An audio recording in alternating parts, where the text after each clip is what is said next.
Work has been interesting. I started tattooing at a walk-in studio called Crucible here in Melbourne. I would say it's quite famous. Like everybody that I've told that I work there, they all knew where it is.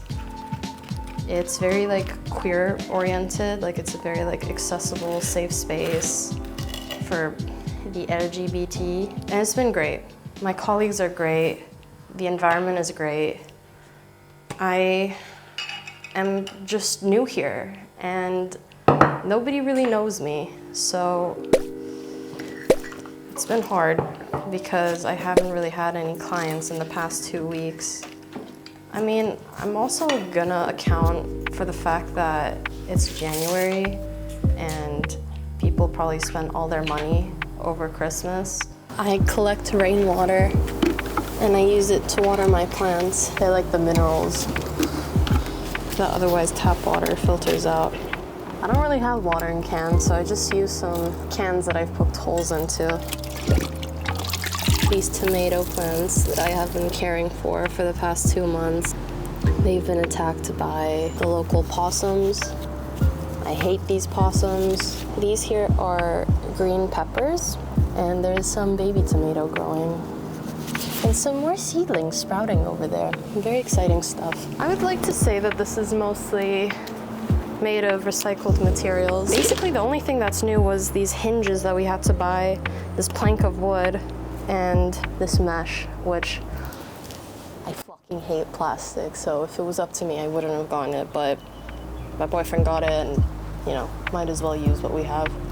The way that I propagate my plants or germinate my seeds, when I'm cutting up fruit or vegetables, I just scrape out the seeds inside and I put it on some paper towel, moisten it every couple days, and then any kind of fruit plastic container is great to recycle for this because it has some aeration holes, but it's also mostly covered, so it'll keep it nice and damp. It's burning! I wanted to get...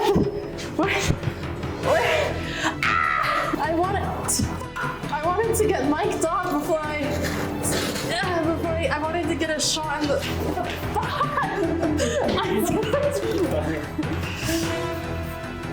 That's pretty good. Follow me, come.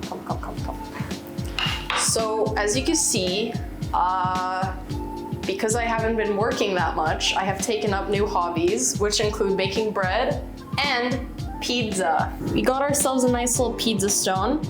We also got ourselves a really nice little Dutch oven. We didn't really know that you're not supposed to put on the stove, but Facebook Marketplace came in clutch again, and we got ourselves a shiny new Dutch oven. Big ass head is barely in frame. No head for you. I'm gonna make the bread after your pizza is done. What the fuck even is Australian food? Kangaroo meat? Yeah, I guess so. I mean, how much can we expect from people that were colonized by the British? Or not even colonized by the British, like they are Brits, aren't they? Yeah. Are they? don't make it Here's fun. today's din din. Yes, sir. Thoughts on French food? What even is French food? What do you mean, what even is French food? Bœuf bourguignon? I don't really Yeah? like that. I don't really like that. Crab, that stuff that your dad makes that I really don't like. Steak haché. Is that French? Well, you guys have a French name for it, so if you guys called it burger meat, then I would assume it's not French. Oh my god, it's so good. I like my pizza nice and thin. New York style, baby. I'm scared of it. I can tell. Easy. I think you move with fear Yes, I'm scared. throughout life. I actually think Hungarian food is superior. To French food? Yeah. Honestly, all European food. I do prefer baguette over kifli, but other than that, pogachas are really good though. Pogacha? Oh shit, this could be some mukbang. Do we really need both? Because like I feel like I'm not too far from you, so.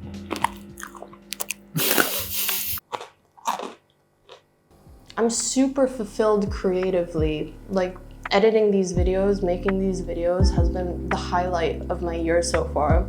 I'm so passionate about it. It's so good for my little dopamine deprived brain because I work on a project for 3 days and then it's done. I used to work in animation on a TV show and that used to piss me off because I would be working with the same characters on the same episode for weeks on end, and it was so boring. And that internship, it kind of made me realize that I don't really want to work in animation. So video production has been super, super fun. But I'm not making any money out of it. And let's be real, it's gonna be a very long time before I make any money out of it. Tattooing was actually supposed to be my plan B for when animation gigs fall through. And now I'm doing video as a plan B for tattooing. I guess that's just the lifestyle of an ADHD adult. You're never able to really find what clicks for you. Or when you do, then you get tired of it and then move on to the next thing. I don't know, man. Australia is great, but I still have not found my footing. I've been really struggling with finding clientele. I think people really like my style. Like, there's a lot of alternative people here. It's not that, and it's also like my clientele is queer, so that's not the issue. Oh, this is strong. I think the issue is I'm just not established here yet. Because I barely have money, I can't really justify spending money on advertisement. So I've been trying to get creative. I was at some kind of queer festival 2 days ago, and my colleagues were there, and I helped them out with handing out some flyers. No, don't be creepy, like be from far away so people are freaked out. Hello, do you guys like tattoos? Oh, okay. Yeah, fuck Yes, we do. It's very gay. They do very gay stuff. It's gonna be cool. Cool tattoos. Yeah. That's like 3 days ago. Whoa, that's intense. Well, if your pockets aren't hurting too much from the last one, then you guys have some cool tattoos. What is it? The studio that I work, is that the Budapest? Hey, Jim. I'm from Hungary. Hello! These are my friends. Oh! I'm from Hungary. I met someone from Hungary. I've been there. Not a lot of us. They're amazing. They're the most cute clown tattoos I've ever seen in my life. I've never- It's a non-alcoholic. It's like a strawberry mojito. It's so good. Awesome. See you guys. Hello. The studio that I work at, they're doing a flash event for tattoos next Sunday. Are you a tattoo artist? I am as well, yeah. June Tattoo. You can find me through their Instagram. Where is it based out of? I live in Melbourne now, but I just moved here. I was living in France before. Sick. Are you Canadian by any chance? No, but everyone thinks I am What is your accent? American, but I'm generally European. I don't claim them. Yeah, that's me. Yo! I fuck with this. Thank you, I Oh, you appreciate got the it. college shit going Yeah. on? Yeah, fuck it. I'll hit you up. Thank you, I would love to have you guys. Alright. I'm losing my voice from shouting so much. But people are really interested. I think I had some people that were quite interested. I've also been printing out flyers. I've put it up at the local university. TikTok has been probably the biggest thing that's helped me, but I am so incredibly burned out from making these short form videos, the same format over and over again. I'm like, hey, I'm a tattoo artist. This is my work. Come check it out. I see these all the time and I'm so tired. I'm so tired. And I can only imagine the average person is also very tired. TikTok got me very far. That's what jump-started my career. I don't know. I don't really believe in that content, and so it's kind of hard for me to give it my all. And I know it shouldn't matter, and if it's like so helpful, then I should just keep making TikToks, but like, I'm not inspired. I don't know what to do. I kind of hate being on the app. I give myself an hour to make something. It's just not sustainable. I'm kind of tired of platforms where I can't elaborate on thoughts and where I can't give any nuance to like my ideas. It's simple. I don't know. It makes me feel like stupid. I feel like I come across as stupid Or maybe I just like over-explain everything, but it's exhausting. I've really been loving it here on YouTube. I feel like I could really tell a full story. I feel like I could really give across who I am as a person here. That's been fun. I also feel like if I can truly give across who I am, then people are gonna connect with me more and just have a more loyal audience that will translate to whatever project I want to embark on. It's tough out here being a creative. I just got out of work. They had a flash day today, and I offered to record it. I've been trying to get more into video stuff, and I thought this would be an excellent time for me to practice a little bit. I'm hoping I'll be able to make a really great piece of footage for them, and then after, I'll be able to send it to different brands and companies to show them that this is what I can do. Maybe it's the control freak in me, but I've been very tempted to try and find work in the creative industry where the other people aren't in the creative industry. Because that way I don't have any gatekeepers. It's just me. There's no one there to tell me that my work is not good, because they don't know how to work After Effects, so any kind of motion design is going to be awesome to them. If you're your own boss, it has benefits, sure, but the work is a lot more insecure. Just like any kind of freelance job. It's kind of funny. It's like I bounce in between wanting to work for a big corporation that will give me a steady stream of income. These are, of course, thoughts that I have during desperate times. And then once I get frustrated with all of that, I decide, screw it, I'll do it on my own. And then I get burned out in trying to do it on my own. And then I bounce back to the corporate stuff. Perhaps what it is that I'm signaling with this shot is ultimately, if I did work for the corporate stuff, I would not be able to film this in a pool right now. Although, it is a Sunday, and I just got back from work, so who's to say? Alright, this is hard to convey emotion when you can't even see me. I called my dad the other day, crying, saying I'm like super out of money. And it wasn't even that I was super out of money, it was just, I feel like a failure. People love my art, and people tell me that all the time. And people get my art permanently on their skin, and I really do believe that that's the highest like compliment that I could possibly get as an artist. But I don't know, I'm struggling so bad. Like, I literally don't know how I'm gonna pay rent next month. And it's just weighing on me. Now, some context on my father. He is a Hungarian immigrant that essentially fled Hungary as soon as communism was over and the borders opened up for people to leave. And he went to the land of free, America. He had some family there, and he paid for school all by himself. He worked next to school to pay off his student debt. And he graduated in business, and then he slowly worked his way up at various companies on Wall Street at different banks.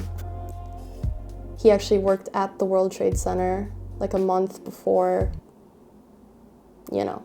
So my father is literally the embodiment of the American dream. He left behind his poor, raggedy country to start a better life for himself and his family, and he did, and he succeeded at that. And then here I am. See, when I moved to France at 18, just like how my father moved to America, I thought I was following in his footsteps. I really did. He left for a better world, and as did I. But I just kept leaving, and I keep leaving. It's so hard to build roots anywhere when you're just always leaving. And this is my dream. Like, traveling is like the one thing that I know I have to do while I'm on this earth. That's a non-negotiable. But the side effect of this is I'm struggling.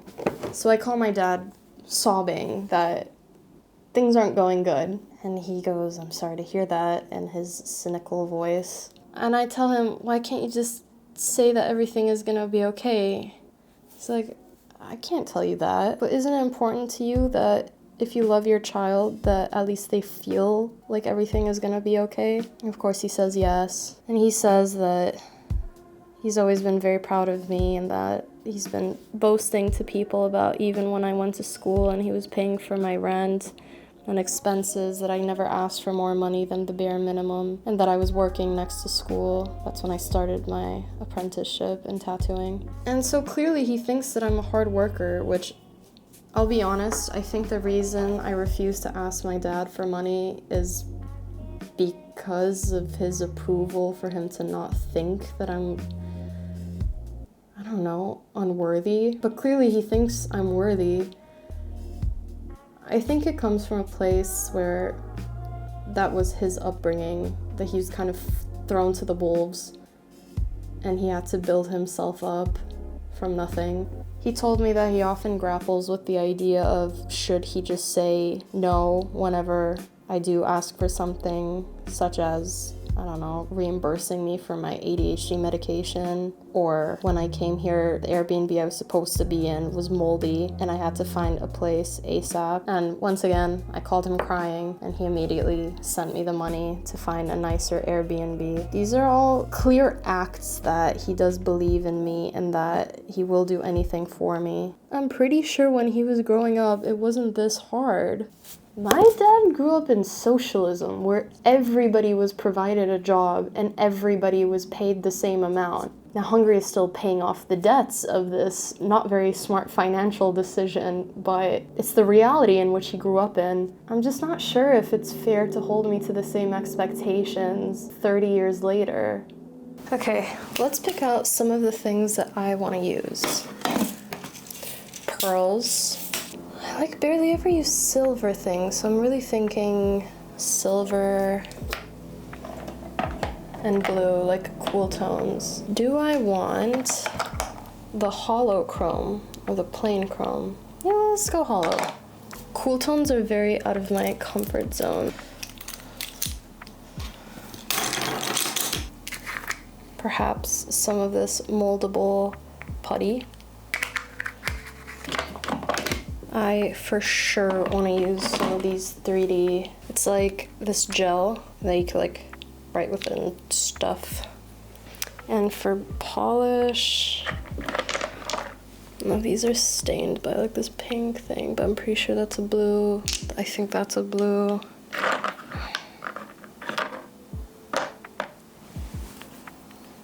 Never labeled this.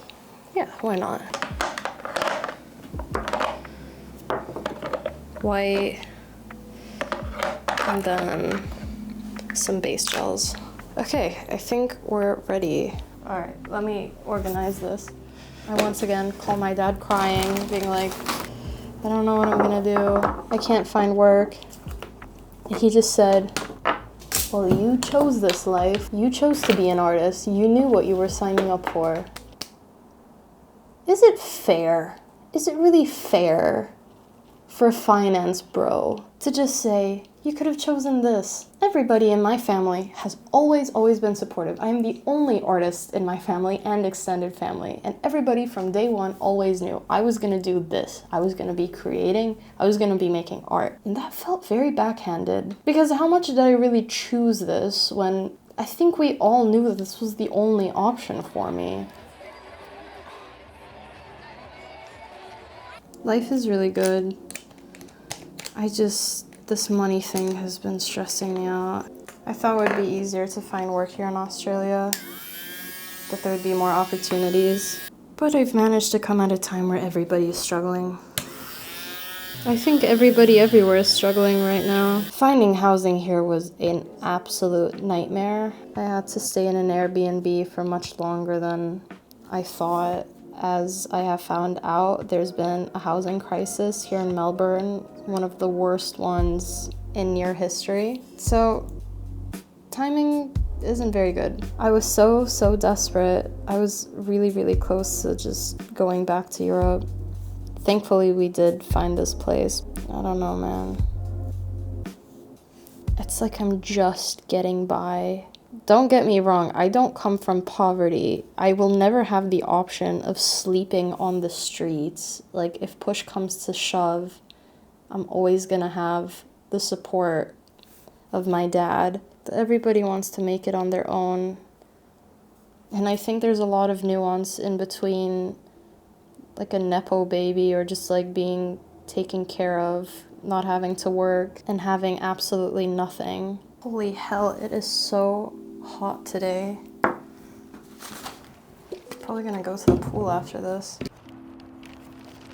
See, I really like this shot, and I want to say more things, but honestly, I feel like talking about how, like, broke I am is not a cute subject.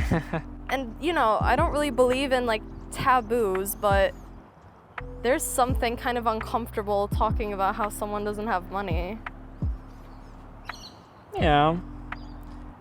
I mean, I guess it's interesting too because you don't really like hear about people that don't really like that are kind of struggling. Like, I think everybody talks about it passively, like as a throwaway, like, oh, I'm so broke right now.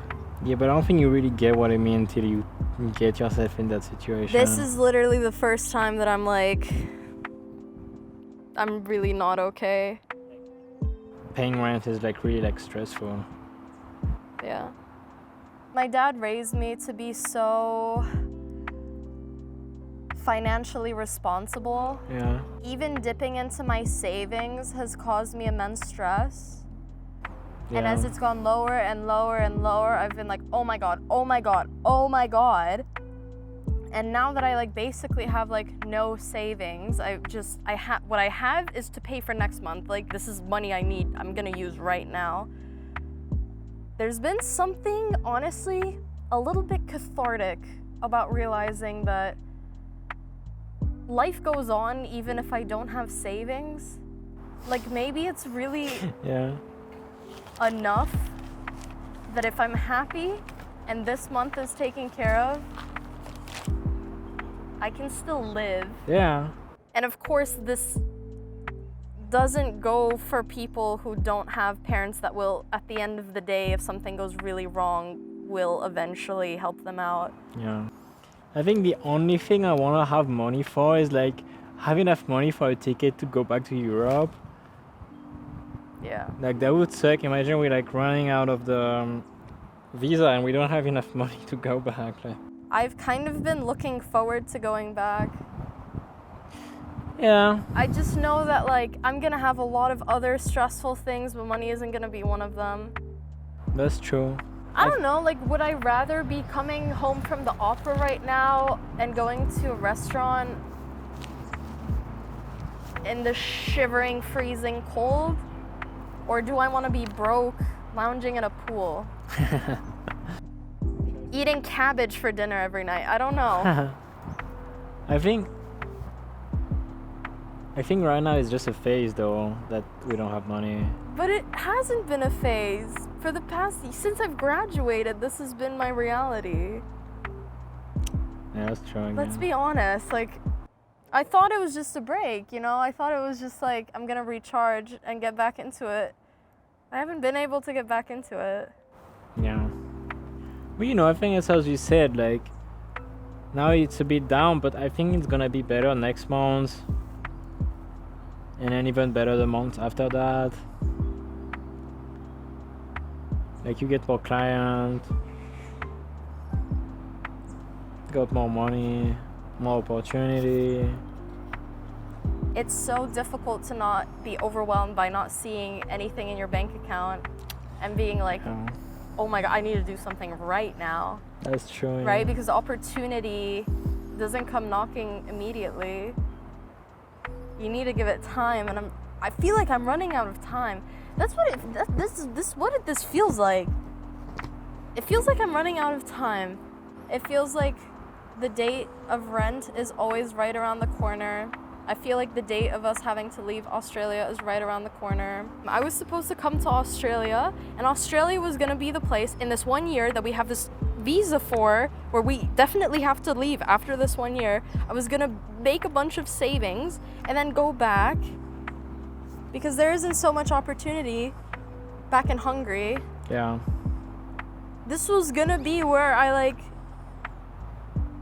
build myself back up, but it's just You should get a job. I'm getting lower and lower. You should try and get a job. Just having like a couple shifts during the week is gonna be enough. And a couple tattoos during the months, and that'll be enough to pay rent. My fears with that. It's so stupid, but just the idea of a workplace having the same playlist all day, every day, it actually drives me mad. My neurodivergence of being overwhelmed by sounds. But you should at least try, and like if you really don't like it, you know, you just tell them sorry, like I think this job is just not for me, and you stop. But yeah, I mean, I get it. I just kind of, I feel like it feels like I'm selling myself because I don't think I would gain anything from going back to working in a fast food place. Like, I had my experience with that. I don't know, it's so capitalistic. All of this is so capitalistic. I know. Yeah, I know. But you will be paid more than when you were in Hungary. That's true. You won't be saving money, but you won't be losing money. At least you won't be running out of time. Until October next year. But that feels like it is making me lose time because I'm doing something that I'm not happy doing, I'm not passionate about, isn't contributing to my life. Yeah, but you don't have to do it like every day. You don't have to work 35 hours a week. You can do 10 hours. But still, that's like 10 hours that I could be either relaxing, creating. Right now, like when you're like trying to relax or create, you stress because of rent. So at least during this time, you'd be able to like relax better, have better downtime. Relaxation. I will say, I feel like the pressure has kind of put a fire under my butt to make more stuff. Yeah. I've been making a lot of content. Yeah, that's good. Yeah, you've been very productive. And it's been like 2-3 weeks. It's not just like a hyperfixation. And I still don't have that much success coming from it. It's actually rewarding for me. I don't need external success for it to feel good. I think that is a signifier that's going to be quite sustainable. You can probably come closer. Oh. People are really interested. It's just I have to shout for them to hear me. People like it. Microphone? Yes. God bless you. I know, I got two. They were super fancy. In both of my last videos, I commented on how bad the audio is. They say, if you give a person a fish, you feed them for a day. If you teach a person to fish, you'll feed them for a lifetime. My dad supports me by buying me a new fishing rod. And as you can hear, much better. My dad saw how motivated I've been about videography and he very kindly offered to pay for my new mic.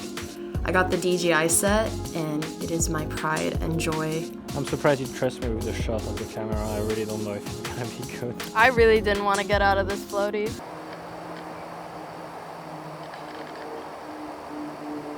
All right, that's it. Cut it.